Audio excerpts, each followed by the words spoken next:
I think what we've done is we've achieved the sweetness level where that moderate sweetness level is enough for most people. And you don't realize how overly sweet, a traditional candy bar, and that you don't need that, and that it's not actually additive in a beneficial way to your enjoyment. So we tried to hit that sweetness level where it's just enough for a candy bar and that's all you need. And why would you want any more? And if you don't try it side by side with like a Snickers, and when you're eating it, a lot of people don't realize or don't feel like it's lacking in sweetness at all. So I get that experience like, why did you call it less sweet? It's really just like a good sweetness.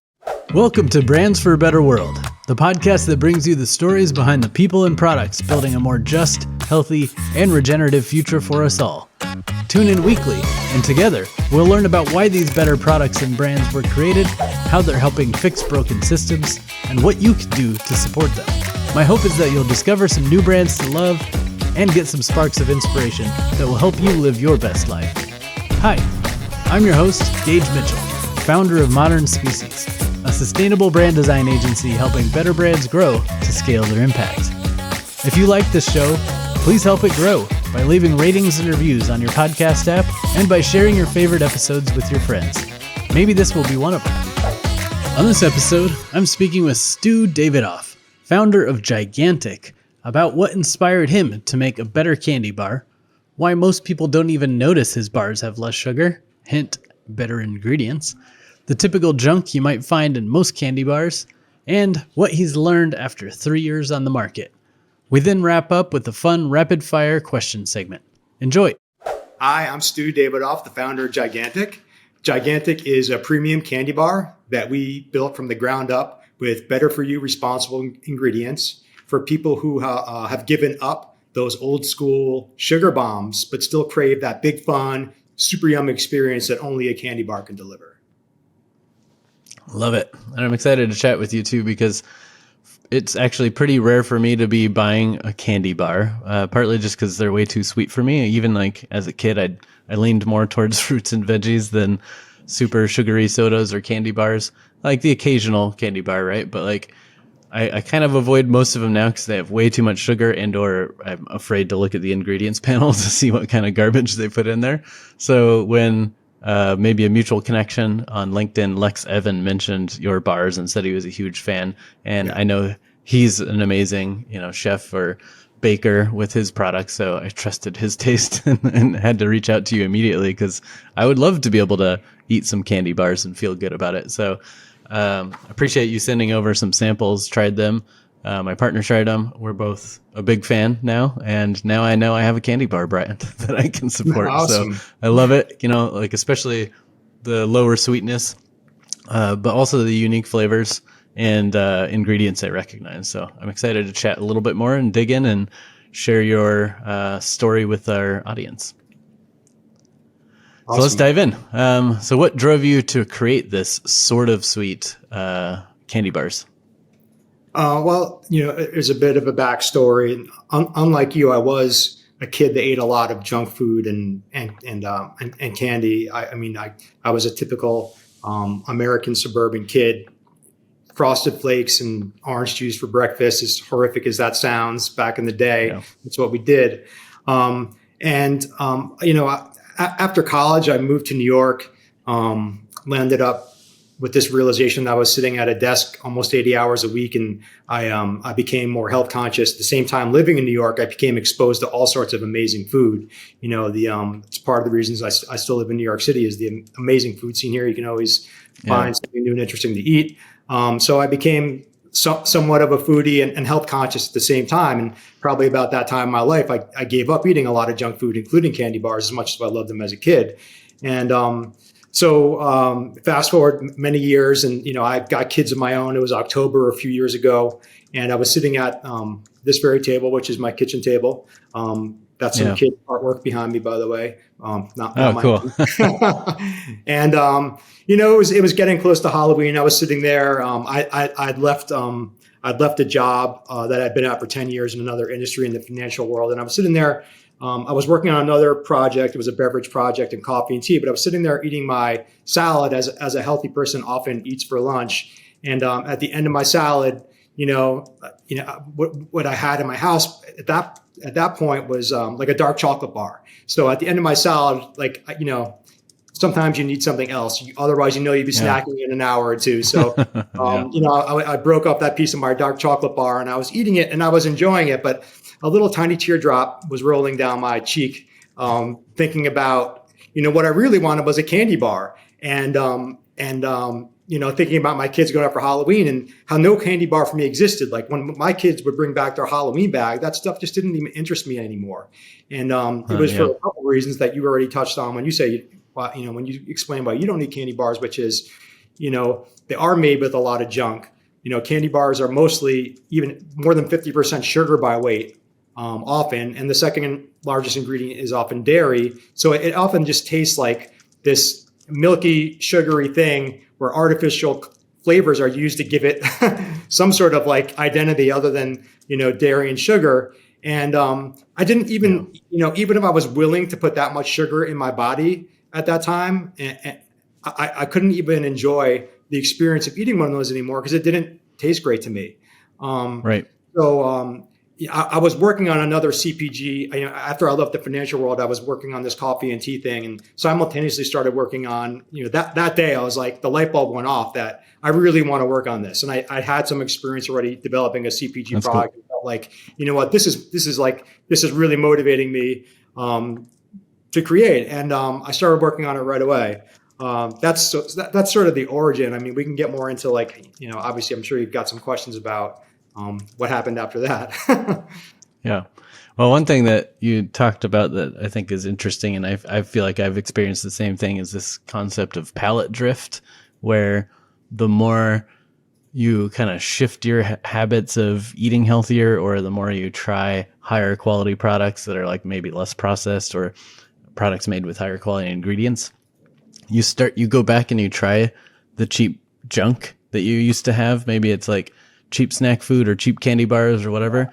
And it doesn't taste good anymore. It's like, I think part of it's because a lot of it's not even made with real food, right? It's made with chemicals and additives and other things to try to make it taste like real food. But once you've had the real thing, like let's just say vanilla, and then you go back to like a flavored with natural stuff, ingredients like beaver anal gland or whatever is like one popular vanilla substitute that's just kind of weird sounding, but yes. Or weird, to picture that in your mind.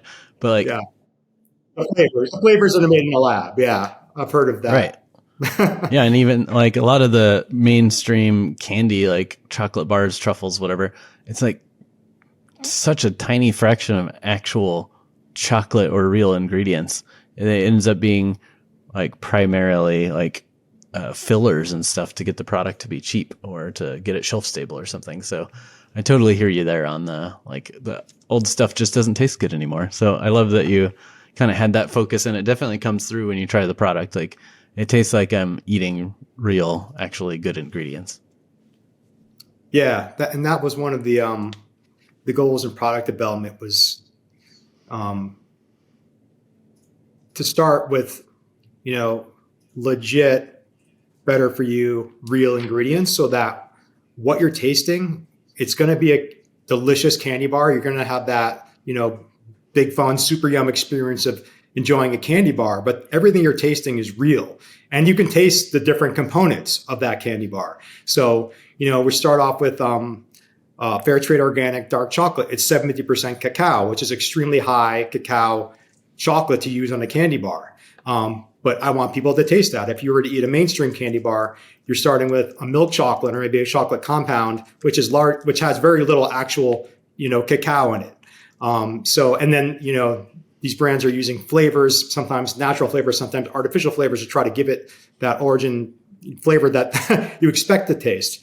We try to make, in addition to that, in addition to the flavor goals for the project, we wanted to make it nutritionally a lot superior to traditional candy bars. So like you touched on, I mean, candy bars are extremely sweet, but it's because they have so much, obviously because they have so much sugar, and sugar is an extremely inexpensive ingredient, which keeps the price of these products down. But so the goal of my product development in Gigantic was to make a candy bar that you're not going to think twice about enjoying, because you look at the nutritional label and it doesn't have an excessive amount of sugar. And as you eat it, you're not going to be overwhelmed with sweetness either. So we reduce the sugar by about 2/3 versus a traditional candy bar. And instead of adding artificial or even natural sweeteners, like a lot of better for your products do these days, there's a host of sweeteners out there. Erythritol, stevia, monk fruit, allulose. There's a million of them that you can, Right. even, have obviously in a Whole Foods store. But the goal wasn't to pump the sweetness back up to the level of a traditional candy bar. It was to leave the sweetness level at a level that I thought was more balanced, where you can taste these other things that are going on in the product. And we're able to do, the reason why we do flavors of this product is we're able to convey these more interesting flavors just with real ingredients, because the sweetness isn't overwhelming you. So, Right. when we do like almond horchata, I mean, we're just using real cinnamon in there, double dark mint. We're using just real, a real mint, peppermint extract. With our banana flavor, it's a real freeze dried banana. That ingredient that we use, and we're not using even natural flavors, because I want, as a foodie, if you want to call it, sort of an obnoxious term, but someone who's sort of, Yeah. palate has evolved over time, got used to eating in a big city and having like really awesome, food experiences. I want, my palate immediately senses when something's not real. And so I Right. wanted to have this like delicious candy bar experience that was better for me and real all at the same time. Yeah, that makes total sense. If you're in the mood for something sweet, but you're also a little bit of a food nerd and like stuff that actually tastes like real food, then using better ingredients is a big jump. But one of the things you mentioned too, I also appreciate. I see so many lower sugar products, and I think, great, it won't be so sweet. And then I grab it and I eat it, and it's like overwhelmingly sweet because they filled it with a bunch of other stuff that makes up for the sweetness. So I do appreciate that you actually, did a lower sugar product, but instead of just trying to appeal to this mainstream overly sugared kind of desire, you just left it less sweet, which is kind of rare, and I love it. And I'm hoping that other people are loving it as much as I am. But I feel like that's partly because, sometimes I don't want something that sweet. Like a traditional candy bar, I might be able to get like 2 bites in and then I feel sick. Whereas yours, I can eat the whole candy bar and feel great, right? And then I also just don't love a lot of fake sugars. Like they just taste weird in my mouth and make my throat feel weird. So like I can almost instantly taste almost all fake sugars, like when I'm drinking a soda or something like that that's meant to be lower sugar, but then I can immediately taste all the other artificial junk. So those are 2 things I really appreciate. Like you didn't bump up the sweetness with artificial stuff, and just by avoiding those fake sugars, I don't have that awkward taste in my mouth. So appreciate both of those things. But one question I have for you is, you probably could have done that without fair trade and organic. Why'd you decide to do like non-GMO, fair trade, organic? Well, let me knock off the non-GMO first. That one's just really easy. I always wanted the product to be non-GMO. As a consumer, I like to obviously see the non-GMO label. I'm not strictly a non-GMO person. If I go out to a Mexican restaurant, I'm not interrogating them about whether their Right. tortillas are organic, non-GMO. I'm eating my chips and guac.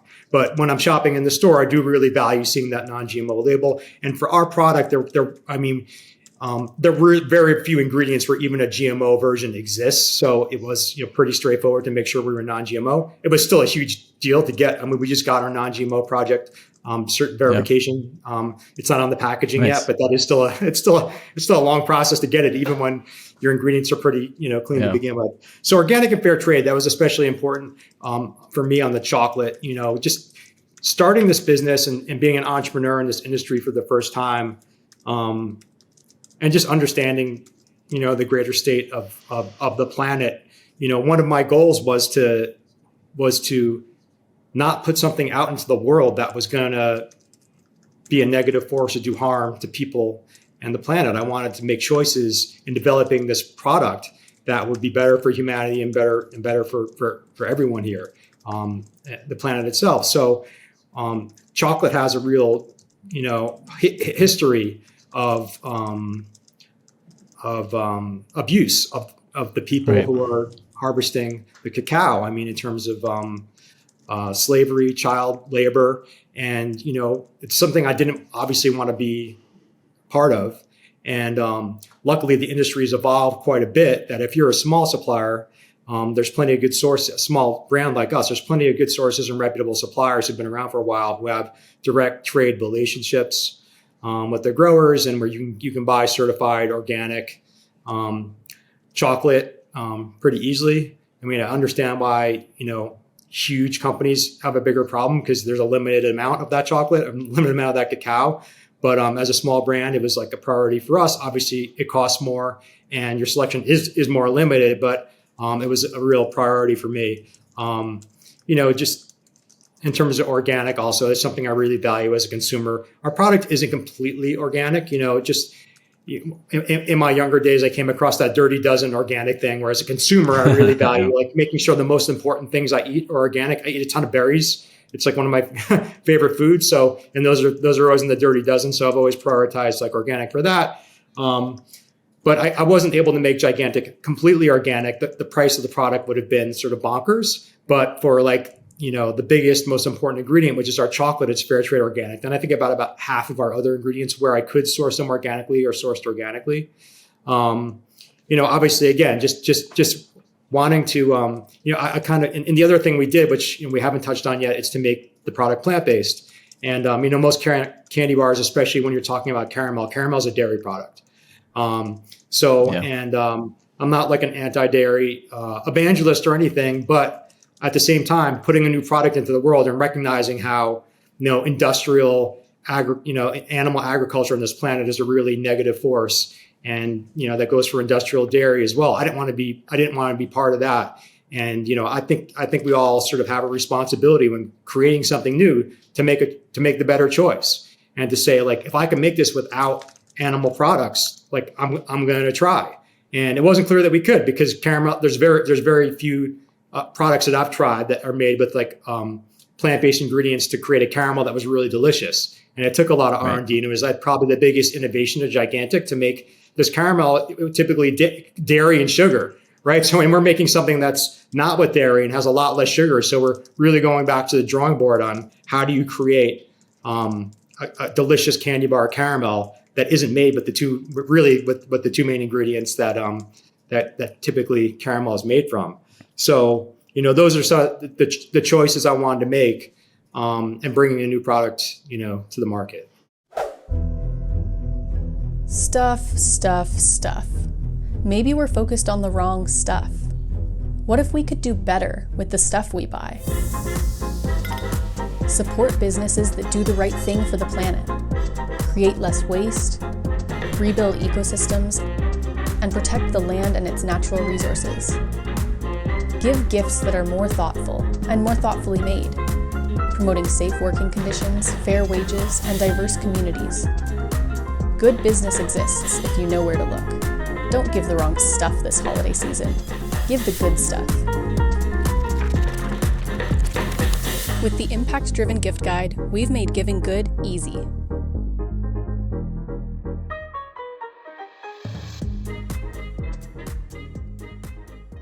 Very cool. Yeah. So you said that was your biggest innovation. So is that something that you kind of proprietary came up with a solution, or were you working with your ingredient company, or did you just have to look very hard for an existing ingredient that was out there that you liked? Yeah, there's no off the shelf vegan caramel that you could just buy. We developed it. Nice. It wasn't. I worked with a product development group. The previous project I worked on, which was a ready to drink beverage thing in coffee and tea, I did a lot of in my home experimentation. And then when you go to try to commercialize that, you realized how much time and effort you've wasted, because so many of the things that you did don't work commercially, or you weren't even aware of some of the food safety or other aspects of what you were doing because you're not an expert at it. But so for this, what I I worked with a product development firm that had a real culinary focus and really loves challenging new culinary projects more so than CPG. They do a lot of consulting in the restaurant world as well. That's where they all came from. They were up to the challenge, and it took a lot of time. we're actually on the second version of our caramel. This is sort of gigantic caramel V2 that you tried, which we launched in the middle of last year. That's cool. Yeah, we've had a few groups on the call as well. A few people who do like culinary product development. Super interesting. Like before going into creative like branding and design kind of stuff, one of my other options was going into culinary world and like, I don't know, working in kitchens or something. But at that time, I didn't know there was such a thing as like a research chef or a, culinary product development kind of thing. So if I had known that might have been like a really cool career path, because the main reason I didn't go into it is because I talked to so many people that were like, well, trying to be a chef or whatever, work in the restaurant industry is real cutthroat and maybe toxic environment and like high chance of failure or whatever of all restaurants. So I was like, okay, maybe I'll go with a somewhat more loose, creative, like fun option where I can do the work from anywhere and not be tied to a specific restaurant kind of thing. So I went into to design, but like a product development job, that would be really cool too. Yeah, I think they have a lot of fun. I also had a similar experience. When I was career changing, spoke to some people about training to be a chef as well, and landed up realizing it wasn't going to be for me. Yeah. Like I don't know if I want the job of being a chef, but I still consider like someday I might go and just get a culinary degree just for the fun of it. That'd be fun for sure. Because I love cooking. I just cook all the time. Another thing you mentioned too, though, was the supply chain issues with chocolate, right? So that's a big issue in the industry, and there's big companies still making kind of some labor violations there, and some other chocolate brands on the market like Tony's Chocolonely that are just really going against those kind of slave labor or just bad labor condition kind of stuff. And I think coffee's another industry that's kind of pretty similar in terms of like it should almost be a standard that you have to be fair trade in some of those industries to like keep selling a product. So I appreciate that you recognize the potential abuse in the supply chain and solved that issue. Yeah, for sure. I mean, it's just one of those issues that I cared about personally, but also for consumers to really enjoy this product, not have to really have any bad vibes about it.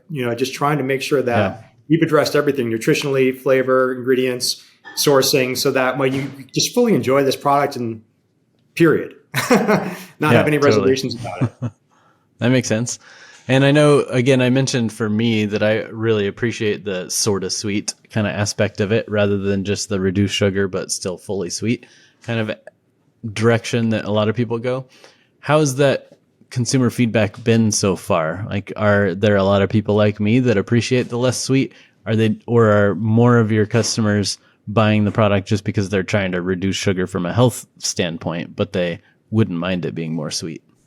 Yeah, it's an interesting experience that I've had, which is that I do think most people try it because of the reduced sugar, that it's a better for you candy bar, superior nutritionally. And then there's a wide spectrum of people and their opinions about the sweetness. A lot of people will say, this is fully sweet. Like I enjoy it. It's fully not that it's too sweet. It's just this isn't less sweet. This is just fully sweet and it's good.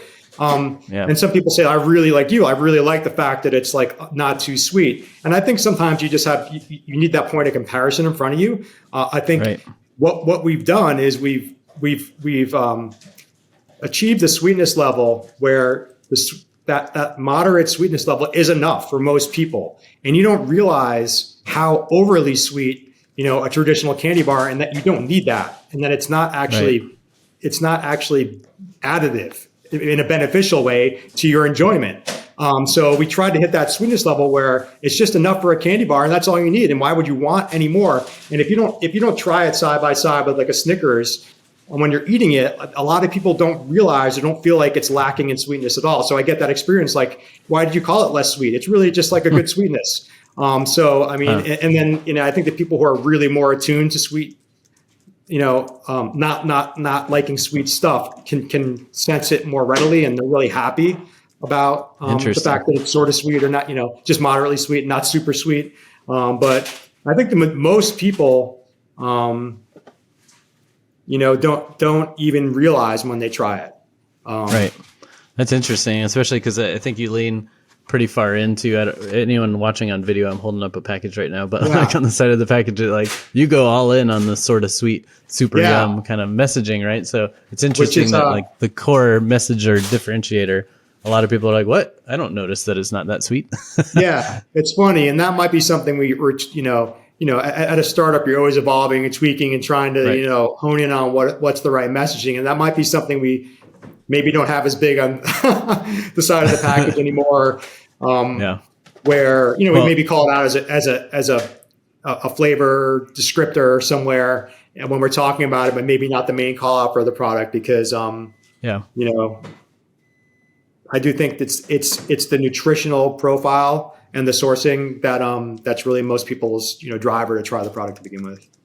Yeah, I mean, I feel like the sort of sweet is what got me, but I also know I'm not the average consumer, and most product development people would not go off of my taste buds to develop a product, right? So, with that said, yeah, maybe it is like a matter of like for a future version, you can keep it in as a sub call out, by which I mean maybe you lean more in on the less sugar, but like with a little asterisk or subline that says without the extra sweeteners or something like that. I don't know. Yeah, like the big thing on our website now, the main sort of like slogan is "Big Fun, Less Junk." Whereas I think we used to say "Sorta Sweet" there also. So we're trying that out and see if that resonates a little more with people, because the less junk is really what I think is the driver for people. Yeah, I would buy that too, because that's my other thing about candy bars typically is all the junk, right? It's like the sweetness and the junk. So I would at least give it a shot if it said "Big Fun, Less Junk," and then I would appreciate that it's not super sweet. So another thing you talked about is like the direction to go plant-based, just because you may as well, if you're going all in on other less junk stuff, you may as well try to make it as sustainable, and I would also say inclusive as possible, because that way, like, hopefully it's good enough that people who aren't vegan still want to eat it, obviously, which I think it is. And then, but like, why exclude the vegans if you can make a really good, plant-based caramel? But one of the things I loved about your copywriting is great, by the way. But one of the things I loved about it was on the website, you say something about like it's so that it's plant-based and it's practically a salad, but better. And I just loved that idea of like a candy bar being practically a salad. But that popped into my mind of like, because I'm not a huge candy bar consumer, I haven't looked at a lot of the ingredients recently. I just know I've avoided them for a long time. So what have you seen that's in a lot of candy bars that people would be surprised to learn about? Like in terms of like something that you would expect a candy bar to be plant-based, but then it's not, or some other random ingredient that shocks people. It's a ton of dairy usually is, if you look at the ingredients of a Snickers, you'll see like skim milk, milk fat, lactose multiple times, because it's like in their chocolate, and then it's in their the caramel or the nougat or whatever. Snickers even has egg whites for someone who's vegan. Obviously, that's not acceptable either. And then it's corn syrup, artificial flavors. Pretty much every conventional candy bar is using artificial flavors, because the other ingredients they're using don't really impart much flavor at all. If we're just using sort of milk and sugar, a little bit of cocoa in there, that's the basis of a conventional candy bar. And like I think I said earlier, they're often more than 50% sugar by weight. Which, I mean, just imagine that visual when you're eating one of those. That thing is just 50%, more than 50% sugar as you're eating it. That's a lot of sugar. And then even in the better for you world, what I think I've seen as a consumer and why I started Gigantic. I mean, if there were great choices, I thought there were great choices that excited me as a consumer to go. If I could have gone to the Whole Foods that day when a little teardrop was running down my cheek and I wanted the candy bar, if I could go to the Whole Foods and get something that I loved, I wouldn't have started Gigantic. But the thing is, a lot of the better for you candy bars make a very incremental improvement upon the traditional conventional thing. In fact, they're usually just trying to copy the original thing. And that's really their goal, is to make this product taste just as much like a Snickers, a Kit Kat, a Twix as possible. Right. And they make that direct comparison. They're not, they haven't developed something original. They're trying to copy it. And, I think some of the brands have as much sugar as the original does. Some of them have less sugar. Some of them are just removed the artificial ingredients and made the ingredient panel acceptable for a health food store. but haven't really innovated much beyond that, nutritionally or flavor wise or format wise. So as a consumer, I was looking for something a lot more original and new. And that was one of the goals with Gigantic, was to not make our product's not a copycat product. We're not trying to duplicate one of the existing old school candy bars. We wanted to rebuild the candy bar from the ground up, and do something that was just a new experience for people. And some of the other things we see that I see as a consumer that I really don't think is great in the better for you space when we talk about ingredients. It's not just the traditional candy bars and their junky ingredients. There's a lot of, I'd say, natural ingredients that aren't, there's, I'd say, some smoke and mirrors or some misleading stuff that goes on. I mean, there's an ingredient called isomalto oligosaccharides, and there's a nutrition bar called Quest that you may have heard of. It was this big protein bar, and they got and that was their main ingredient for a while, and they actually got sued. They were labeling it as fiber on their bars, and it was, people were doing studies and showing that not only was it not fiber, it would spike your blood sugar just like if you ate an equivalent amount of sugar, regular sugar. And Quest moved away from that and changed out their ingredients. And I see better for you products launching still today with isomalto oligosaccharides, also called IMO, as their primary ingredient. And they're touting, no sugar or 1 gram of sugar, whatever.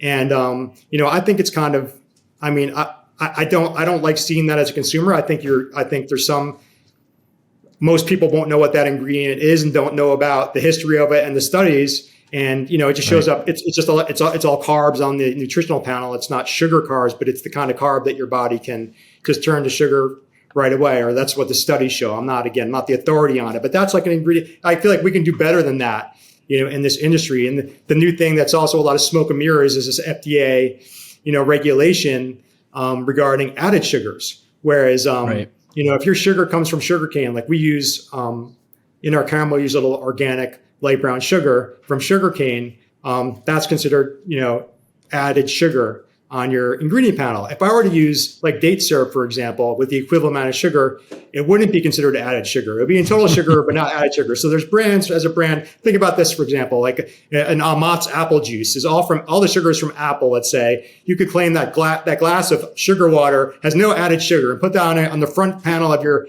apple juice. And I think you're going to mislead consumers and maybe parents into thinking, I'm giving my kid something that doesn't have any sugar. And people are doing that in my space also, where they're going to sweeten with something other than sugar from sugarcane. And if it comes from like dates, for example, or maybe the coconut sugar also, you can claim no added sugar. And people do claim this on their front panels. But if you flip it over and see how much sugar is actually in the product, which a lot of consumers won't do, you'll see it may be high in sugar. So I think we should just do better, like as brands. It's something I wanted to be super straightforward with Gigantic about what the nutritionals are. And where they come from, and I don't like as a consumer feel like I'm being played like that. So as a brand, it's certainly something that I stayed away from as well. Yeah, it totally resonates with me. I hate all the sugar claims because they are often misleading. It's like lower sugar, but then it's still super sweet, or it's you just got fake garbage in there instead, or like you said, there's no added sugar, and then really it is just tons of other sugars. It just happens to be from fruit or something. It's just so confusing for people to try to keep up with it. I seem to remember, I don't know if it's still a rule, but there was a rule for a while that if you put something like low sugar on your package, you also had to qualify it with, this is not a low calorie product, because consumers just don't know. They like see low sugar. They're like, oh great, that must be mean it's healthy. And it's like, well, that's not necessarily true. It might be full of a bunch of other garbage that you don't want to eat. So I think that was with low fat, with the big low fat craze. Strangely enough, the FDA has never defined low sugar, and you're not permitted to make a low sugar claim on your label in this country. But tons of brands don't seem to be aware of that, and they do it. And I could see if you've got 0 sugar or maybe 1 gram of sugar, you can legitimately say you're low sugar and feel safe about it. But if you're in a gray area and claiming you're low sugar, you could be in trouble one day with the FDA because it's not really allowed. Right. Yeah. Or even like 30% less sugar or something. Yeah. It's a crazy world. And then, I know the government's trying to like set rules that make things clear, but obviously we still have a long way to go. So every time they make a rule, someone's going to find a way to sort of like, game it. Like with this no added sugar things, I feel like it's a big, people are really gaming that definition of added sugar, in a way absolutely. that's not completely legit.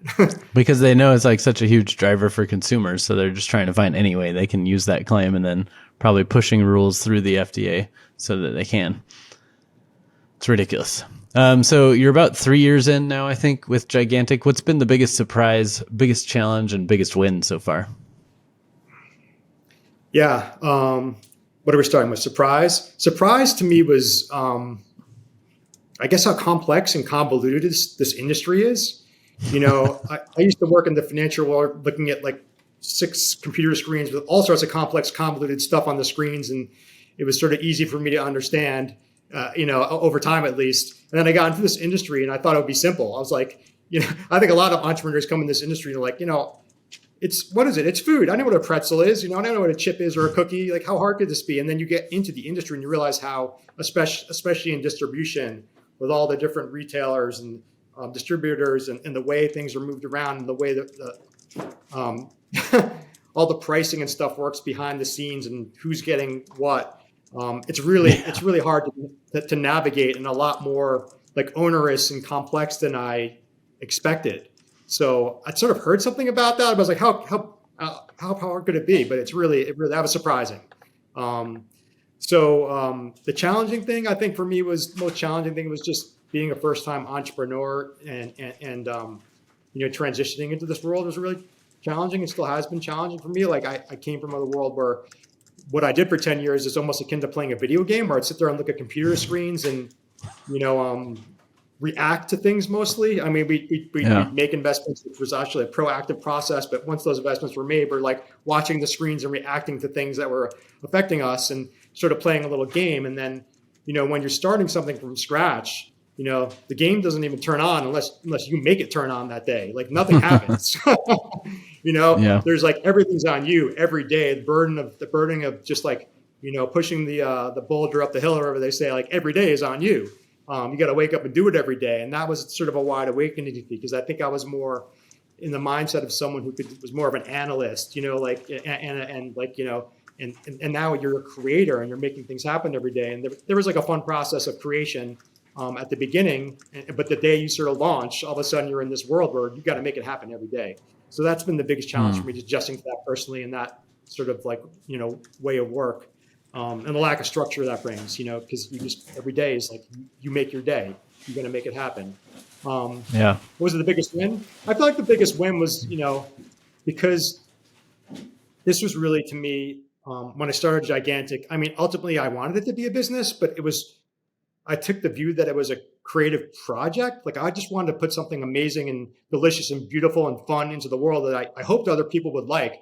I didn't know for sure it was going to, whether it could turn into like a legit business or not. So for me, like the one of the biggest wins and the biggest high was just finally launching it to the public after working on it for a couple of years. I mean, I started before the pandemic. We got into the pandemic. There was lots of trouble getting this thing over the finish line. So that was really exciting. And right off the bat, we got some awesome press and from the food press, from like Bon Appetit and Food and Wine. Those felt like huge wins. And I think everything since then has been more incremental. I feel like it's a huge win every time. I think it's fun to see like a customer reorder. Like I love seeing someone order for the first time on a direct consumer, and literally the day the product's delivered, I see a reorder. I mean, that's just like the greatest thing. Someone's tried it and immediately they're like, I need more, right? Like the second the first bar or whatever, they've reordered. That feels like that's such an awesome win every time I see that. Yeah, that's really cool. That instant gratification and motivation to just get more of it right away. That's really cool feedback. Just knowing you connected with that person, like you've improved that person's like day. You've made their life a little better. Like, it's just, it's a great feeling. Yeah. And the challenge you mentioned, or surprise of actually about the industry being so complex, convoluted, difficult, et cetera, is definitely a common trend that I hear about CPG all the time. And that's a big part of why we do this podcast, is so that A, people can find cool new products that they might not have known about otherwise, but B, also people in this industry can learn from each other and go further faster together by avoiding mistakes and getting advice from people a few steps ahead of you, because there is just so much complexity. Business is hard in general. This industry is especially difficult. So like to share that knowledge, and that's part of why I ask these questions. So thanks for sharing that. You mentioned that you were working on it for a couple of years before you launched. So the 3 years in, were you working on it for 2 years and you launched about a year ago, or did you launch 3 years ago? Yeah, we launched at the beginning of 2021, so it's been 3 years since we launched. Great. So you were working on it a couple of years before that, even like product development and branding and all that kind of stuff. Yeah, it was a long process, and I was sort of running it simultaneously with this beverage thing I referred to a couple of times that I was working on, and eventually just sort of abandoned the beverage thing during COVID. That became super impossible during the pandemic to move forward, whereas Gigantic, I was able to move forward a lot more effectively. Makes sense. Okay, cool. So hopefully by this point, people are excited to go try some and then get them and then immediately reorder. So where can people go to find out more about Gigantic and try the product? Well, definitely online. Our website's Gigantic Candy. The product we ship all over the country. In retail, we're in the biggest retail we're in right now is Foxtrot. So if you're in the Chicago area, the DC area, DMV, Austin, Dallas, Foxtrot's got locations there. And New York City is my hometown. We have a lot more retail locations here. Fairway, Gourmet Garage, a lot of smaller independent stores. And then we have like a little smattering throughout the rest of the country. We've got a store finder on our website to help you with that. But for most of the country, still direct consumer is going to be your best bet for now. Okay, cool. And then before we jump into a rapid round, I'd be remiss without asking you, what does a better for the world mean to you?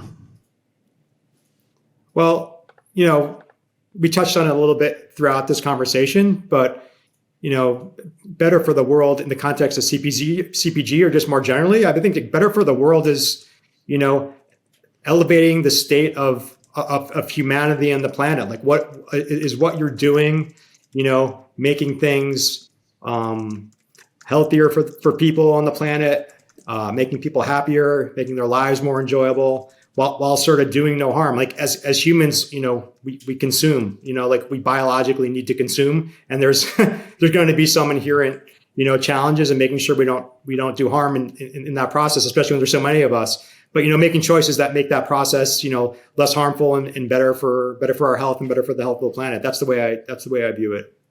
Love it. Great definition. I feel like that aligns with a lot of what we talk about on the show. So thanks for answering that. Now let's jump into a quick rapid fire question round. First off, I saw some funny threads on LinkedIn where you called yourself Stewie Ooey Gooey. Does anyone actually call you that? Because that would be amazing. Not since fourth grade. That was someone who was trying to get under my skin that year in school. Who used to call me that. But that might have been some sort of like foreshadowing of my future career doing something in candy. Yeah, really, they did you a favor. They were telling you what you're about to become. Love it. Okay, if you had to pick one food every day or to eat every day for a year, what would it be? Wait, is this the only food I got to eat all day, or are you just happy to eat this food? The only food over and over, 3 meals a day. Nutrition for the day. The thing I would eat then is it's by a brand called Fix and Fog. It's called Everything Butter, which is everything. It's like a combination of nuts and seeds ground up into a butter that's super delicious. I think it's super nutritious. I eat it a lot. It's part of my breakfast a lot, but I think that's something I could sustain myself on and still enjoy every day. Wow. Okay. Now I'm going to go check that out. That sounds good. Oh yeah, it's awesome. Cool. Okay. So what's your favorite sweet treat outside of Gigantic? I think these days it's something called Glow Nuts. This is a better for you a vegan mini donut. Actually, did you do a great job not using sugar, but using those sort of alternative sweeteners in a way that you wouldn't really notice. And it's not a traditional donut at all. It has a completely different texture, which I really appreciate. It's not trying to be like an Entenmann's donut. I don't know if you ever heard of Entenmann's, maybe that's a New York thing, but it's not trying to be this old school donut. It's something I really enjoy. Big shout out, by the way. I can't be remiss and not shout out to Lex Evans. My family loves Lexington Bakes. It's not something I eat a lot of because I avoid mostly dairy and eggs, so it's not something, but I have tasted it, and that's something that's like a sweet treat my family's really into. Yeah, that's been one of my favorite things to send people for holidays or gifts lately, just because they're so delicious. But now I've got another sweet treat to be able to send people as gifts with Gigantic too. So big fan of both of what you're doing, or what you're both doing. Okay, so who would you be most excited to find out that they're a fan of Gigantic? I'd say Michelle Obama, probably nice. for obvious reasons. Really impressive person, important person who, when she was in the White House, worked a lot on the issues of exercise, nutrition, child obesity, and to find out that, and she's a pretty serious person, but to find out that, Gigantic is a candy bar that she could enjoy would be pretty amazing. That's cool. Maybe we'll find some way this community will let her know about you. We'll get her some bars, and then she'll like post a social media thing about how awesome Gigantic is. All right. What's one thing you're hoping to make better this year?